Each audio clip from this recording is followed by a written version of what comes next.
He had successfully orchestrated the counterpoint of his life. The rest of the performance was a blur of successful collaboration. When the Mahler finally ended, the silence was overwhelming, followed by a thunderous, immediate standing ovation. Adrian, usually detached from the fervor, felt the heat of his success, but it was hollow. He knew who he needed to share it with. He hurried off stage, ignoring the maestro's hand and the effusive compliments from his section. He found the nearest quiet, curtained corner backstage and pulled out his phone. Before Adrian could even dial, a text message from an unknown number, Finn's temporary cell, flashed across the screen. From Finn, the soaring escape finally found its anchor. Adrian, that was the most beautiful sound I have ever heard. I heard the ocean in your tone. You played us Come Home Now.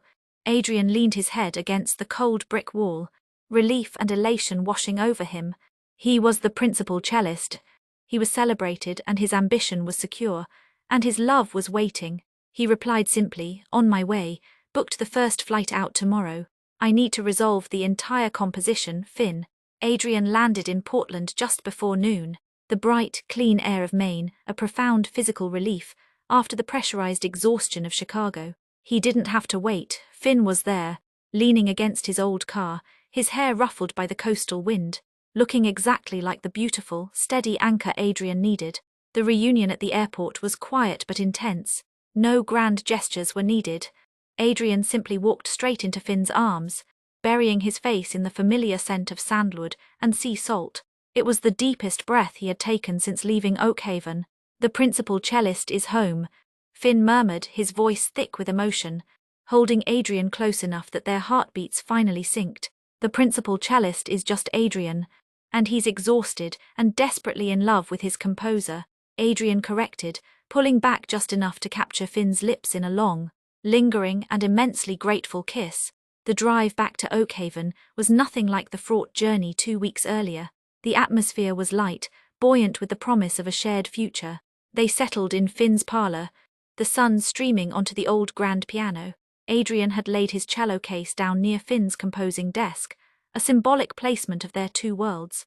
"The maestro wants me back for the rest of the season," Adrian admitted, the contract details now needing to be addressed.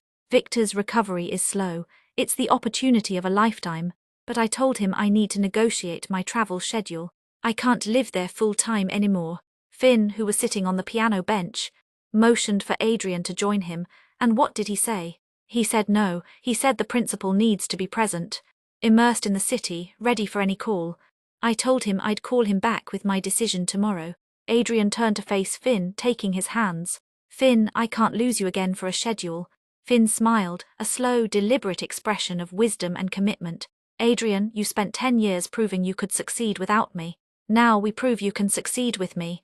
You can't quit the path you fought for, but you don't have to live in Chicago's rhythm either." He stood up, pulling Adrian to the center of the parlor floor. "This house is old, the electricity is spotty, and the heating is a joke, but I love it, and my composition work demands this isolation.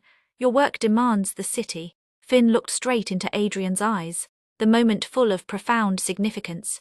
"So we buy the house next door, your grandmother's place. It's got a massive studio room overlooking the ocean. You base yourself here, we merge the gardens. We build a soundproof glass walkway connecting the two parlors, a permanent, physical bridge between my quiet and your noise.